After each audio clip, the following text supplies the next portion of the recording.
मीरपुर माथेलो जी FFC भाण factory में कम कंदड़ पोरेतन तरफां मुतालबन जी मञता लाइ फैक्ट्री के मुख्य गेट आॾो एहतजाज करे धरणो हयो। धरणे में शरीक पोरेतन FFC इंतजामिया खिलाफ छिती नारेबाजी कई। उन मौके ते अॻवाणनि जो संदन चवण हो तो मक़ामी पोरेतन सां FFC इंतजामिया माटेलीअ माह वारो सलूक करे रही आहे।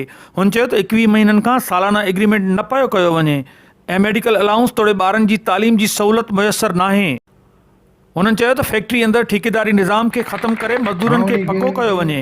इन हवाले से STP के मरकज़ी अॻवान जाम फताह समेजो, मौज अली समेजो, अमीन महर, अब्दुल खटियाण ऐं ॿियनि सिंध TV न्यूज़ सां ॻाल्हाईंदे चयो त सिंध गवर्नमेंट का लिदले गवर्नमेंट का मुतालबो तो करा तो जल्द में जल्द इन जो विहारे एग्रीमेंट करायो वञे, मजदूरन में बेचैनी खत्म कई। जेको कम करे अचूं उन्हीं में भी मजदूरी पूरी न मिले।